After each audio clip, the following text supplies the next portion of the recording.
Welcome to Cross Gen Sisters. I'm Keisha. I'm the older sister. And I'm Chantal. I'm the younger sister. Hey, sis. Hey, sis. I mean, can you believe we're actually doing this podcast? I know. How long have we been talking about this for like so many years? I feel like it's been 50, 11 years that we've talked about doing a podcast, and here we are, like mic in hand. Like, who are we? And just a little bit about what this podcast is and who we are, what we're going to cover. We are two sisters across from two generations. We're going to be talking about our lives, pop culture, what's going on in the news. We're really close. We have so much in common, and we're finally doing this. Yeah. And we just wanted to share how, even though we're from two different generations, we have a lot in common. Yeah, and it's kind of creepy sometimes when we go out to eat and you always order the same thing I do. And, it's like, wow, like the synergy of that, same thing, Uh, I, like I would say it's it's the more that you order the same thing I do because I came first. So, what does coming first have to do with you ordering this? Are you ordering first? It's not how I recall it. I recall when I order food, here we go. like, okay, I'm gonna get the Brazino, and then here you come. It's just, being the youngest, being a trendsetter, it's not a job for the weak. Okay, first of all, I never order Branzino. And second of all, if I am the older sister, it should be like obvious that I'm the trendsetter and you're the follower. But you know what? That's fine. Why don't we just get into our first segment? Because we are. Whatever gets you through your days, okay? Yeah, okay. So I'm Keisha. I'm the older sister. Technically, I'm Gen X, but I don't really subscribe to that. I'm like on the cusp, so I consider myself an exennial. Some of you might have heard this described as the Jordan Catalano generation, and people in my generation are going to know what that means. I am in my mid 40s. I live in New York City. I work in tech, but I am not a coder. Been there, tried it, didn't like it. I am a mother to a dog and only a dog. I like watching TV with the closed captioning on. And I'm slowly turning into a shaking my fists and these kids need to get off my lawn kind of person, but I'm trying to resist the urge to do that. And yeah, how about you, sis? Wow. Spoken like a true Gen Xer. I Okay. love it. I love it. First of all, who is Jordan Catalano? It sounds like a mafia member from like the 70s. Who is that? So offensive. There's an actor, also a singer, known as Jared Leto, who was in a show called My So-Called Life, which Okay. was a beloved but short-lived show from the 90s, starring Claire Danes as the perfect 15-year-old teen with all the angst, and Jordan Catalano was just so dreamy, and she was so dorky, and she just loved him, as we all did. Wow, you just went back to like 1998, didn't you? I did. I really did. It was Love a that great for show. Well, if I didn't just show that I'm a millennial, I don't know what else will, because I was literally a toddler when all this was happening. So I'm Virgin. Paul. I am a millennial. I am based in LA, but a proud Texan. Okay, born and raised, Southern bred. But I live in LA. I love it. Absolutely, just love the energy here. I love the sun. I love the water. It's giving mermaid. Okay, I'm goofy. I'm fun. I am also the mother to a fur animal and only a fur animal. He is my son, my child, and no one can tell me any different. I work in entertainment, and yes, I'm a vibe. I try my best to, just live this life thing called life as best as I can. She is a vibe. Thank you so much. I appreciate it, sis. So are you. You're such a vibe. Like, very much so. Well, thank you. You're so welcome. Let's kick it off with our first segment called Today I Learned. Yes, today I learned, well, it was actually today, it was the other day. Yeah, what you I got for us, Chantal? Oh, you just wait, Keish. Hold on to your pearls. I found out that if you soak a banana peel in water, like soaking it, like soak that banana peel in waters. And this is for all my plant owners out there, those who have plants that are thriving. Sorry, And pause. yes, Did you say banana peel or banana pill? peel, P-E-E-L. First of all, Oh, you know what okay. I said. First of all, what is a banana peel? Okay. I'm sorry. It's the Houston accent. I You know damn well what I confused. said. Banana. What is Okay. banana? So, Okay. soak a banana pill. Yes, peel. Hmm? Thank you. You soak a banana peel into, you can see what I have to deal with. You soak a banana peel in water and you let that thing just, just marinate. And then you can use that water to like feed your plants. Like it provides nutrients, it provides hydration. It is just like a thing. You can put in a spray bottle and spray your plants. It's giving a banana split, okay? It's giving growth. My snake plant is smelling like a banana sundae. So, yes, you can soak them banana peels, y'all. I'm sorry. So you said you found this banana peel trick on TikTok? Found it on TikTok, my second home, Sounds about um, right. as you know. And so I no longer use the big G, the big Google. I use TikTok for all my needs and wants and desires, because that's just um. So yeah, I found this fact out on because my plants have just it's an energy thing. I can tell when we're vibing, when we're not. So whenever my plants are just like giving me the ick, I'm like, it's time to do something about this. And that's when I came across the banana peel trick. So yeah, soak them bananas, y'all. I didn't realize that plants could give icks, but that's good to know. They're living, breathing things. Like you could talk to them, they move. Yeah. Okay. Well, I don't know how I feel about this TikTok tip, but why don't you send me that link anyway, and we'll see if my plants can use the help. Yeah, look at you. Yeah, that's how she tends to. She tends to like not give me my credit, and then she'll be like, "Yo, can you send me that link to what you were mentioning?" And then fast forward a month, she's gonna have a thriving plan. You're welcome in advance.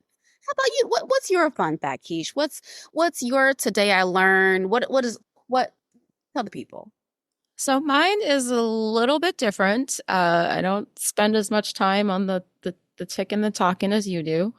Uh, so as you know, I am a big podcast listener, and I listen to this podcast called Smartless, and I listened to an episode with Seth Rogen.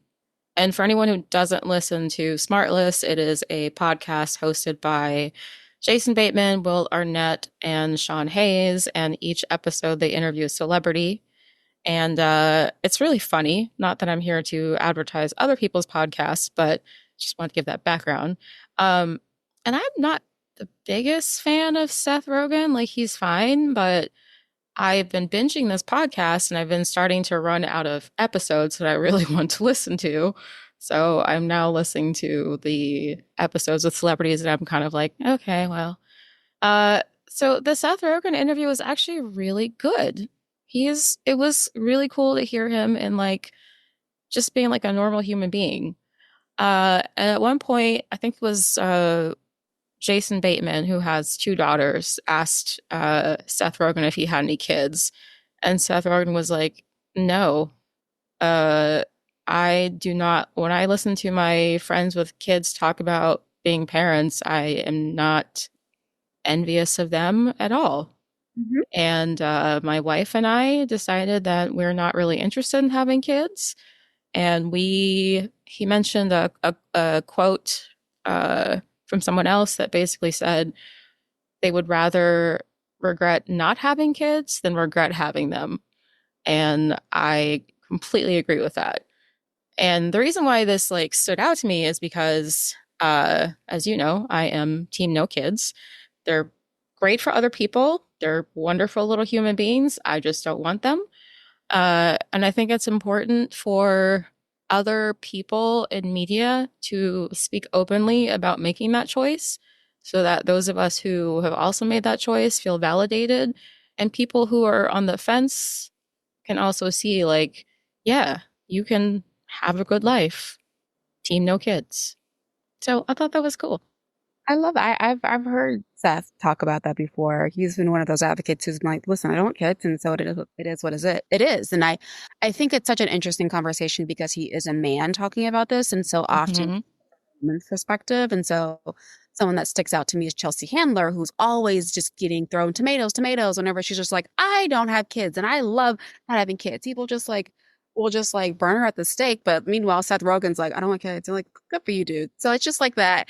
I feel that, but I'm just like, I wonder how his wife is kind of, treated in society. We all know how she is, probably possibly treated, but I just found that very interesting. And to your point, him being the status that he is talking about something that's just, he's like, listen, I just want to smoke a bowl and keep it moving with my day. Okay. Yeah. It's, no, and I think that's so smart for him to know children are great. They're just not for me. And speaking of Chelsea Handler, I also listened to her. She was also on Smartless, and I listened to her episode because of you, because she's also a person who I'm just like, eh. But you said great things about her podcast, so I was like, let me check it out. And she talked about not having kids, and I think you would like that episode. So, Listen to it. And two, disclaimer. I used to not rock with Chelsea Handler. I told Keisha this. I thought she was an obnoxious white woman. I was like, oh she Lord. can't stand her. The privilege is exuding through her veins. But she has come around, y'all. It's crazy what life therapy and, things, life experiences will do to you. But y'all check out Miss Handler. She's kind of got a new fan in me. So, yeah, not to be promoting other podcasts. This is a whole damn podcast of us promoting other podcasts. But we're make a podcast because we're such avid podcast listeners and because we have our own story to tell. So, yeah. 100%. Let's get into our Pop and Jen segment. And this is where we're going to talk about pop culture. And I'm popping, Jen. yeah, My yeah. God, no, hey. Okay, sorry, continue. Please, how about it? Since we don't have this video component showing, just so y'all know, she's over here dancing in the background, as she likes to do. So we did prepare topics in advance, but I did have a topic that I wanted to surprise you with because I wanted your genuine, unfiltered reaction. Okay. Uh, and that is, I have finally listened to Cowboy Carter Okay. Okay. Oh, wow. Breaking. months after it came out. I love it. Oh, I love this for you. I'm not surprised. I it took me so long because whenever Beyonce comes out with a new album, people like are so over the top. Like they have to overanalyze every freaking track, and all these think pieces come out, and I feel like it kind of taints the experience for me, and I just want to like let all that hype die down and make my own like opinions, like form my own opinions about this. Yeah. So I did the same thing with Renaissance. I listened to it like months later. I did the same thing with Lemonade, and it becomes like my own private experience with Beyonce. And yeah, it's great. So I wanted to tell you what some of my favorite tracks are and hear what you think. But overall, it's just a fun album. Like Right. it's soulful, it makes you move, makes you want to bounce. Uh, That so move that ass, yeah. So my one of my favorite tracks is Texas Hold'em. okay. Uh, it reminds me of, so I'm not from Texas, but I did live in Texas from junior high through college. And Texas Hold'em reminds me of the period I went through where I went through like this country music phase. And when you live in Texas, like it's hard to get away from country music. Like even if you want to, like it is everywhere. That whole like culture is everywhere. I went to the world-renowned Houston rodeo one year. Saw Garth Brooks, or not Garth Brooks, George Strait. Sorry, no offense to any of the George Strait or Garth Brooks fans. Uh, Even wore some cowboy boots, and I went country line dancing. And Texas Hold'em makes me think of the times that I went country line dancing in some of these clubs in Texas where I was like the only black person. If maybe there were like another two or three black people, it was certainly an experience. But yeah, Texas Hold'em is great. I completely agree. I think that Texas Hold'em, it feels very nostalgic. I mean, as someone who was born and raised in Houston and, experienced the rodeos in the rodeo, and my first rodeo experience was Destiny's Child and Dixie Chicks, right? Like it's like it reminds me so much of Texas culture, and it just feels very familiar. It feels very comforting. It's a very comforting album. But it just makes sense that that's one of your favorites because it's just like familiar to you. Yeah. I love this. Okay. Oh, yay. What do you think about Tyrant? Did you that's Hold on, hold on. Let's not jump. okay. Let's not jump the queue. Uh, Next up is it Two Most Wanted? Is that the title with Miley Cyrus? I love Miley Cyrus's voice. I love like the gravelly, like Janis Joplin of it all. And she has that country voice down. And I also watched Hannah Montana when I was like way too old to be watching Hannah Montana. So All right. What? I, I look, it was a good show. Like the Disney Channel was putting out hits, like Sweet Life of Zach and Cody. I kind of blame you and our middle sister Anne for this because that's the thing about growing up with sisters across generations is you have a lot of influence on each other. So anyway, I I know mean, Miley Cyrus from Hannah Montana. everybody has those days and everybody makes mistakes, so it's fine. Mistakes. It was a good show. Anyway, uh, Obviously, you don't know what I'm referencing if you don't know I'm referencing the theme song. oh, Wow. I forgot. Get out of here. Yeah, you watched it, It right? was. Yeah, okay. I was like, I am not here for the Hannah Montana shade. Uh, Literally the theme song. Oh yeah, she watched it, y'all. She watched the I show. did, but it's been a while. Leave me Mhm. alone. Anyway, the one thing about this Two Most Wanted is the line about flying down the 405. Yep. Really? No one's doing that. No one is flying down the 405. If you are not aware, the 405 is probably one of the worst freeways ever built.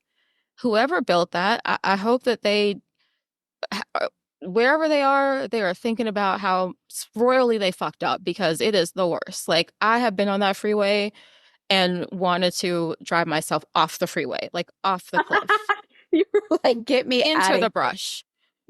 So every time I hear a flying down the 405, I'm like, bitch, when? At 3 a.m. when there's that the only time there's no traffic? literally from like 3 a.m. to 4 a.m. is the only time you could possibly get away with that.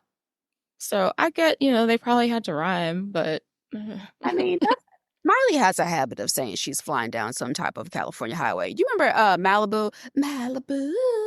Girl, you're not getting to Malibu from LA in 30 minutes, sis. I don't know what kind of transportation your ass has, but it's giving private jet because no one is doing that. No one. yeah.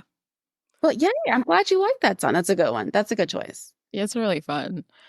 And then real quick, I really like the nods to bands like the Beatles and the Beach Boys, which are not my generation, generation before me, but I really like Blackbird Mhm. and and Yaya.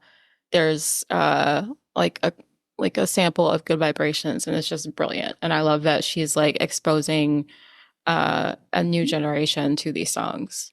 Oceans, yep. It's so good. It's so good. Yeah, she tips her hat to a lot of legends. Jolene, come on. Oh, yes. I mean, what that goes without saying. Like Dolly Parton, amazing. Like, wow. I mean, it's such a good album. My favorite is Tyrant. It's just giving. time to bounce that ass. Like it's she's a tyrant every time I ride. Like, come on. It's so good. Oh my gosh. And she talked about Hangman. Please, I don't know who the hell Hangman is, but we need to have some words, okay? And that's what I need her to explain. But yeah, it's a fantastic album. She's really growing when it comes to just like it's just beautiful to see her come full circle with a country album and to basically be like, I am writing my own narrative. This is not country music. This is Beyonce music, period. Yeah. But yeah, that's my jam. Yeah. That song is dope. It's such a good one. Such a good one. I mean, okay, music. Love it. Yeah. So A plus for Cowboy Carter. No surprise. She, like, Beyonce is just a string of like hit album after hit album. Like, wow. So impressive. She just is unstoppable, and I love this for her. All right. So next up, I have a topic about Bravo, Bravo, fucking Bravo. And Oh by God. Bravo, I mean the cable network. What is cable? Uh, so I have a question. And before you answer, let me give you some background. Is Bravo over? Because I used to be obsessed with Bravo. Like, to the point where if I went to a hotel somewhere and they didn't have Bravo in the lineup, I was like, what kind of like shitty ass hotel is this that doesn't have Bravo? Like, How what? dare that? I can't watch Real Housewives while I'm out of town. Like, the hell? Uh, so I started watching the first incarnation of Real Housewives when it was Real Housewives of Orange County way back in 2006. Like that's how long this show has been on since 2006. Wow. I mean that's almost like no, that That's a actually long is a time. whole person's lifetime. That's 18 years. Wow. And I watched it because I lived in LA at the time and I had heard rumblings about Orange County, which is just south of LA. And it was always like, oh, Orange County, they're so conservative down there. And there's so many women with plastic surgery. Like LA doesn't have so many people with plastic surgery, but I guess Orange County was worse. I don't know. Uh, and people would say, like, oh, you're going behind the orange curtain. That's Orange County. And so when I heard they were going to make this show about women who lived in a gated community in Orange County, I was like, oh, I have to watch this because I need to see what it's like there. And it was fantastic. And the show is still on 18 years later. And of course, spawned all these other city versions, Atlanta, New York, et cetera, et cetera. I think there's been what, like six, seven, eight cities or something. And it was appointment television for me, like every week. But now it seems so toxic. Yeah. Like you have stories coming out about people in the cast being racist. Like there's a cast member in The Real Housewives of New York that is rumored to have sent a reporter from I can't remember what I think it was from the New York Post. Ramona Singer from The Real Housewives of New York is rumored to have sent a reporter the N-word What? and it wasn't the N-word. Like she actually like She did spelled the it out. She did Either the ER. either one is not okay. I don't even Neither one is fine. I'm not justified either, but she did the hard R. I think she did. Wow. And I think it was because she was being accused of saying it and she wrote it. She said, I did not say, and then wrote it out. But that's not the only like rumblings of Ramona being potentially racist. Like she has shown through multiple years, even when they like finally added a black cast member, like the lady Oh, is that was shady. so cringe. See, oh, that was such a cringe season. My God. Yeah. And then you have just the constant fighting. Like I watched the show because people were being like the usual petty next door neighbor kind of thing. But now it's like Real Housewives in New Jersey, you have two family members fighting and like families are breaking up. That's not entertaining. I'm not here to watch families fight. I don't want to watch a brother and sister who used to be really close fight with each other. And I'm referring to Teresa Giudice and Juicy Joe Gorga. Juicy Uh, J. Ew. I mean, that's so gross. Ew. Do you Wait, like that? Why would you call him Juicy Joe? wait, I think actually it's her ex-husband they call Juicy Joe. Either one is that's gross. Yeah, I mean it's gross. Uh but it's sad. And like the kids are collateral damage, crying about like I haven't seen my cousins, I haven't seen my uncle, I haven't seen my aunt. That is not entertaining. And Bravo seems to think that that's what we want to see. And maybe some people do enjoy seeing that kind of nonsense, but like for me, that's not why I'm watching TV is to see people like have their lives ruined. I completely agree with you. It's also a reason why I'm not tapped into Bravo anymore because it just became very mean girl spirited. I know that a lot of foundation of it was about, to me, what brought me in was this, aspirational, like seeing Housewives of Atlanta, seeing these well-to-do entrepreneuring Black women who are doing the damn thing, and seeing OC and seeing these white women who are just going on luxury trips. And like, it was just like this, cool thing to see. And over time, I'll tell you what did it for me. It was probably 2 seasons ago of Real Housewives of Potomac. I used to love that show. Okay. The Grand Dame, Miss Monique, Cherie, all of them. I was like, look at these affluent Black women who are just doing the damn thing. And I think it was like 2 seasons ago where it was just like Robin, who, oh my gosh, she's just like, it's giving she needs a spiritual bath because the way her spirit's set up, I want no parts. Want no parts. Like, she was just so nasty. And it was kind of triggering for me because it reminded me of the Mean Girls growing up in grade school. It's just very grade school. It's very catty. It's just very Like like, what remind me what she did in that season. so in that season, she was just coming after Wendy. Like she was just throwing shade at Wendy, was saying she hated Candace. Like she was just being so negative. And a lot of it was targeted towards the darker skinned women on the show. Like Yeah. she saw her, Ashley, Giselle, and what's the other girl names? Mia, Light Skin Brigade, and against Wendy and Candace, it just became too sticky. And it just became like she was intentionally attacking her. Every scene she found any reason. Wendy would roll her eyes and Rob like, why are you rolling your like it's just every Wendy couldn't even cough. Why are you look at that bitch over there coughing? Like it just became why are you picking on this person? Like what did she could she possibly have done for you to just be this nasty and mean spirited towards her? And it's just like, why am I watching this? Why am I watching other women, grown ass women, treat each other like this? It's just not fun. And to your point with like the Judice family, it's like, okay, what? Like, I don't want to watch your family drama. Go to therapy. Yeah, I just feel like Bravo has served its time. You have a new lawsuit every week, whatever. It's not Brandy Glanville, if it's not Nene Leakes, now Kenya Moore allegedly is suing. It's just, you know, I feel that that era, not everything's gonna last long. We look at the generations where we had TRL, we had 106 apart. I feel like Bravo had its run. That era of the Housewives, truly, you can't top that. What I will say though is I haven't been watching Housewives, but I was living for Summer House this past season, like the best season of Summer House yet.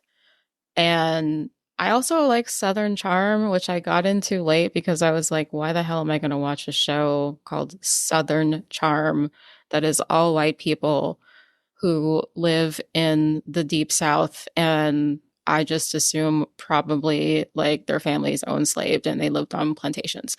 Uh, but I mean, that's what I, it's giving. and it's actually not far off, but it's a good show. I gotta say, it's a good show. And what I like about these shows is they are one, the people are actually friends. So it's not like the Housewives where they just put a bunch of women together and then say, like, let's pretend that they know each other, even though we all know they freaking don't know each other. They were Yeah. just cast and watch them fight. Whereas with Summer House and Southern Charm, if people argue, it's because they are friends and friends argue.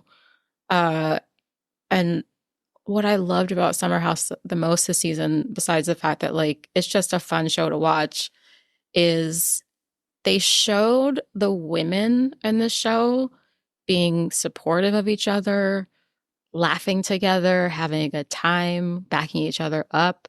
It wasn't about like, let's tear this bitch down, let me overproduce and like make her look terrible. I'm so jealous. Like it was like they're hugging each other. One of the women, her engagement ended with another cast member, and they all swarmed around her to show her love and say and like lift her up and like you're gonna be okay. Like let's see more of that. You can have entertaining shows with people getting along. Like it's actually possible. Yeah, it's very possible. I liked Martha's Vineyard. Yeah. Yeah, Martha's Vineyard just reminded me like they had vulnerable moments, they had moments of mental health, but it just seemed like they are actually friends to your point. Like they would show up to each other's weddings and like they would really be there. It's like, and so that's one of the things I really enjoyed about it. It's like these look like my friends, like my friend group, like people I would actually hang out with. Yeah, I like Martha's Vineyard. Speaking of which, did you hear that Amir? Amir, it proposed to Natalie. I saw that. I said, damn, he is really lost in the sauce, but hey, that's his business. I'm just like, whatever, dude. Yes, Amir is the half black, half Lebanese cast member who has Is recently trying to find his discovered love. his, No, he hasn't discovered. He's still searching for it. Okay, searching for his black. It's in still the abyss. It's in the searching abyss. for his blackness, and he is now engaged to a a woman who came across as jealous and controlling, and she is Latina. And there's one scene where she is petting a black woman's hair. Yep, I, mhm. and very messy girl. Starting drama, stirring drama is given no thanks. Yeah, so when that announcement came out on social media, there's a lot of does she have his balls in a jar somewhere? Does she tell him what ring to buy and how much to spend, and then if he didn't do it, then she wouldn't marry him? Like, I mean, I don't like to see people get piled on social media, but if everybody thinks that you're making a dumb decision, you might need to rethink some things. It's like yikes, sir. But hey, then again, people gonna be young and dumb. So. Do what Hmm. you gotta do, Amir. Well, that's it for me and Pop and Jen. What you got? So I would like to give a special shout out. And by the time you guys hear this, this might be video, might be old news, but there is a video that came out a few days ago of Miss Rihanna singing an iconic bop to her child's father, baby daddy man, Bay ASAP Rocky, called TGIF. And if you don't know, let me give you a little rundown. It's 7 p.m. Friday. It's 95 degrees. I ain't got no and ain't got me. Like that is the bop of the summer. I didn't think I could love anything more than to see two of my favorite things coming together. Like I have just recently just become I wouldn't say a stan for Glorilla, but just she just makes such good motivational music. Like her song Yeah Glow, she goes, "Stop overthinking. These hoes can't F with you." Profit. Poetry. A profit. A profit. Honestly, the way the Lord is moving in her life is just truly remarkable to see, first of all. Her name is Gloria Hallelujah Woods. Is Like, her middle name Hallelujah? yes, it's hallelujah. And so it's like she was just meant for this. She was born for this. And so Rihanna posted a video of her singing along to the song of the summer. And I was just like, there are not two better things that I love. The Glorilla of it all and the Rihanna of it all. And I just want to ask, have you seen that video? And have you heard the I song? saw the video yesterday. I It was so cute It was because it was adorable. just her. It was so normal. It was just her with her boyfriend, the father of her children, in a silly, goofy moment, the kind that you have with people that you feel safe around. Yeah. And she just was being like a fan. It was so cute. I loved it. I loved it too. And it just showed like I'm happy that she can be herself and Yeah. might feel safe. And he's just like you could tell that she draws him like just plays all day. Like I loved it. It was just adorable. And seeing those little clips in his hair, I was like, this Oh, yeah. that was funny. But yeah, I loved it. It was my favorite video of the week. I was like, oh my gosh, this is adorable. I love the song. I love Glorilla. I love her rise. And so I was like, look at this fusion of two of my favorite things. It was really cute. But I think that I heard that you have a story time to share with us. I do. Let's get into story time. So, since it's our first episode, and people are just getting to know us, I figured I'd tell a little story about when I found out I was getting another little sister. So, for some background, there are four girls in our family, our immediate family. I'm actually the second oldest. We have an older sister who's a year older than me. We'll call her M, as in Mary. And then we have a middle sister who Wait, why is not like Margaret? Like why Mary? Margaret. Okay, what The about like fuck? Is this we're the not 20s? we're not saying their real names because like they're our sisters and we want to just like be respectful of them. But like, what about like Mary, Moesha? like Mary. Oh, fine. Okay. I think of Mary. Did you know that you're a baby boy? That's what's giving. But continue. Sorry. Go. Okay. We'll call her Moesha. Mo to Okay. the. Well, to the because she loved that show growing up. So boom. Yeah, I guess that's fair. She also loved Mary J. Blige, but whatever. And then what are we gonna call our middle sister N, who is 6 years younger than me? Nin, nin, nin. um, we could call her. Nene. What is this? What? I don't know. Natasha. Let's call her Natasha. Natasha. Natasha Moesha. Natasha. Okay, so picture it. Our family is living in Stone Mountain, Georgia, Not you giving specifics. because it's relevant. Stone Mountain, Georgia used to be, as I found out later, a former headquarters of the KKK, On the 18th block of Jefferson Avenue. which explains so much about some of the experiences I had living there, but we'll save those stories for another time. Uh, but mom and dad came back from a trip to Jamaica, and a few months later, they tell me and Moesha, at the time we're 12 and 13, we're going to have another baby. And Moesha and I are like, the fuck? Of course, we didn't say that because we would have had like the spit slapped out of our mouth for cursing in front of our parents, but that's what we were thinking. Like, they're, one, they're doing the things that get you to have a baby, and two, aren't they old? And in retrospect, they were not old. Not at I all. believe that mom was 35, Mhm. 36, Okay. still producing eggs, like still very fertile. Dad was 34. So they were very capable of having children. But yeah, they're like, our old asses are having a baby. Okay, great. Just gonna be four of us. And then a few months later, they tell us, and we're gonna move to Texas. And Moesha and I were like, our new sister's going to be born in Texas. And we didn't know anything about Texas. Like, I know I believed the stereotypes. Like, at the time, all I really knew about Texas was the show Dallas, which I'm sure you don't even know what that is. But it was, Correct. I just thought we were going to be like riding horses to school. And I just like envisioned like dirt and country. And I was horrified because was I'm from New York. I lived in the city. Like, this was not my ministry. And so I remember Moesha and I saying to mom, can you just go have her in New York so she can be from New York? Like, Texas?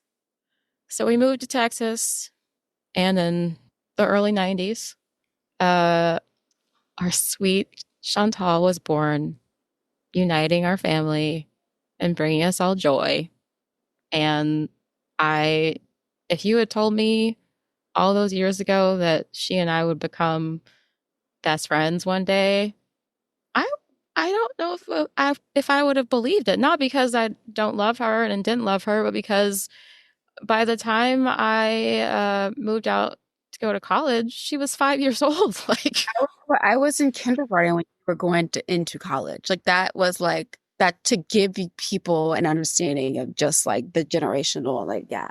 Yeah. So, we're living completely different lives and we didn't even really grow up in the same house for that long. Yeah. Uh, We had but two yeah, different, like, we had different versions of our parents. precisely. Yeah.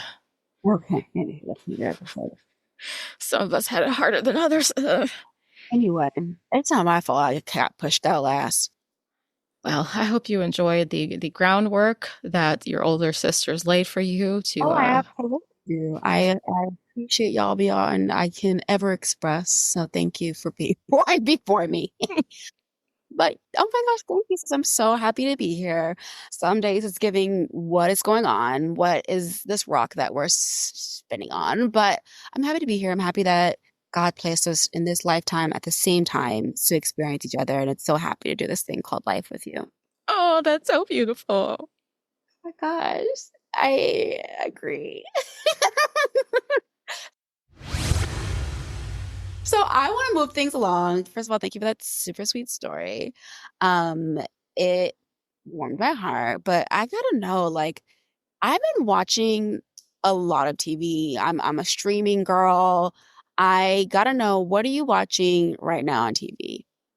So I'm actually rewatching I'm rewatching episodes of FBI. You and this, Uh is this like a hyperfixation show for you? it's just, how sometimes it's hard to get into new shows. Like you have to be like in the mood to pay attention and like I tried to watch The Bear and I was just like I can't focus on this right now and it's so dark. Like not that FBI isn't dark. Every episode basically starts out with somebody getting Literally, someone's getting their head rolled off. but the Not bear dark. is like real. I don't know. It's just like anyway. So but I did try to start watching the latest season of Love Island because it is hosted by my girl Ariana Madix and as I mentioned, I'm a Bravo fan and I do love Vanderpump Rules even though the last two seasons have been Yeah, she's team uh Ariana. I'm team no thanks. which I don't That's another know. episode, but you continue.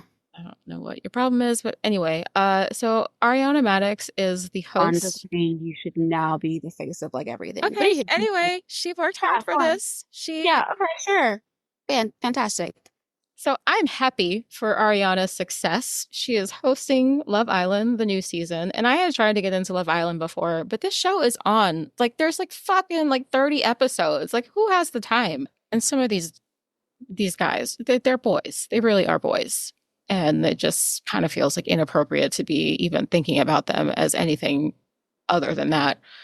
But I'm living for Ariana's intros with the slow motion and the close-ups and her amazing fashion. She is killing it and her body looks fantastic. And yeah. So I'm about 4 episodes in and we'll see how far I make it because as I said, the show is on every day, like 5 days a week. And I think there's going to be like 30 episodes. I don't know if I can commit to that, but it's good to have on in the background. The other thing I started watching is this documentary on Hulu about Sherry Papini. Oh my Yeah, I God. think it's called The Perfect Wife. Yes. And if you're not familiar, if anyone listening is not familiar, Sherry Papini is the very thin, blonde white woman who went missing uh, back in what, the mid 2010s. He, And as it turns out, that bitch wasn't missing. She she did this whole thing herself because she needed attention and she was upset with her husband. and she framed two Oh, yes, Hispanic yes. women. And the entire community was so scared shitless that anytime there would be pairs of two Latino women or more, people would call in reports. Yeah. It was just like how disgusting of you to literally make up this, and she kept that lie going for like 6 years. For Yeah. 6 years, she kept the lie going. And so the whole community just had this whole stereotype against Hispanics. And it was just like, are you kidding me? Are you kidding? She's sick.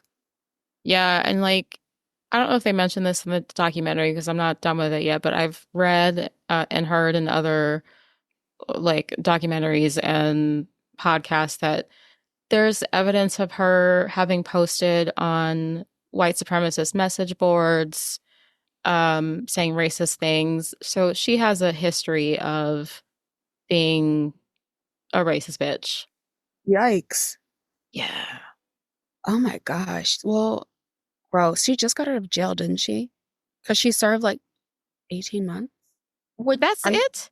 That's it. She only served like 18 months. I Look, think I'm she just not got out. here for incarceration, but some people do need to be punished. Did you hear her husband whenever he said that he knew she was lying as soon as I he did. I did. saw her at the hospital? Like he said he pulled the curtain. You hear her, you just listen to her, and that cops asked to speak to her, and she goes, "I don't want to talk to you." It's like, first of all, anytime you say you don't want to talk to the cops after you've just been kidnapped, it's giving suspicious. She's like, and did you hear the husband now wants to have the kids' names? They don't want.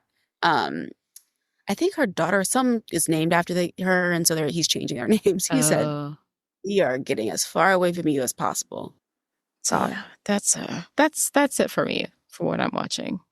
Okay, I'm kind of watching not similar, but like a docu series on Max called Six Schizophrenic Brothers. It is about a family of like 12 kids, and six of those kids are schizophrenic from the same family. And some of them become murderers, suicidal, serial killers. Like it's crazy.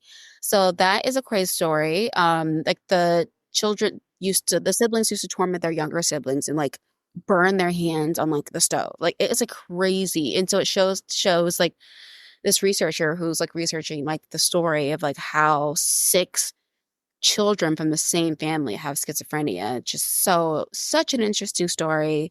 Highly recommend watching that. But what's really got me in a tizzy, Your Honor on Netflix, starring Bryan Cranston. Let me tell you something. It is a story about a man who is a judge played by Bryan Cranston, whose son kills the son of a mafia family. Mm. And so it is the craziest ride, the craziest story. And it is just, I'm hooked. I'm hooked. Unfortunately, it only had 2 seasons, but it's so good. I love me a good suspenseful story. So good. Wait, so this is the second season? So it only had 2 seasons. So I've it was never on even heard Showtime. of this. I Oh, never heard of it either. It was on Showtime. It came out in 2020. Never heard of the show. Just got added to Netflix, I think, last month. And it's like trending #1 on Netflix. And I kept seeing it. I was like, okay, let me check this out. It's so good. It's wow. fantastic. Bryan Cranston did a great job. I'm hooked. Hooked. You will really like it. You will really like the show. Okay. Yeah, it's just, you feel like you're literally in the scenes with him. Bryan Cranston does a fantastic job. Does he have an Emmy? Because if not, somebody needs to give him an Emmy. I don't know. Pretty sure he's won at least one Emmy for Breaking Bad, Okay, good, because if not like 80. what a fantastic actor. Yeah. But yeah, that's what I'm watching. You want to hear what I've been listening to? Sure. So, with the exception of one song, I'm apparently in my like Gen Z white girl pop era because I some of the songs that have been in rotation right now are Lunch by Billie Eilish. Okay. Have you heard that song? Maybe. I don't She really, said, I I call her could Billie eat that girl Eilish. for lunch. Oh, okay. All It's right then. really cute. I saw Billie Eilish at the Global Citizen Festival a few years ago, and that's when I became a fan. I was like, oh, she's so fun. I just liked her energy. Like I could see myself being friends with her if I was like the same age in high school. You were 21. Okay. Yeah.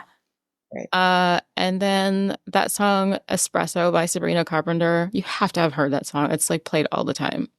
Heard that song. You have or you haven't? Have everywhere. It's everywhere. Yeah, I know. Like by the time this episode probably comes out, people are gonna be like, I'm so sick of that song, but it's fun. Um, and then 360 by Charlie XCX. No, Mm-mm. nothing. Okay.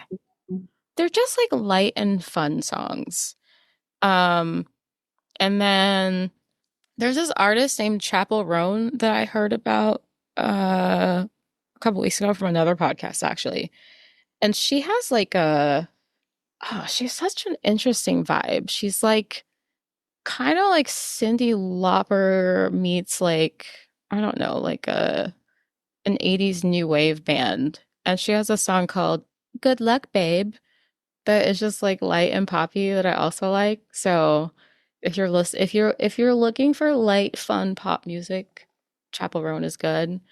And then as a nod to who you mentioned earlier, Miss Glorilla, I like Oh, Wannabe with Glorilla that and Megan the Stallion, my girl.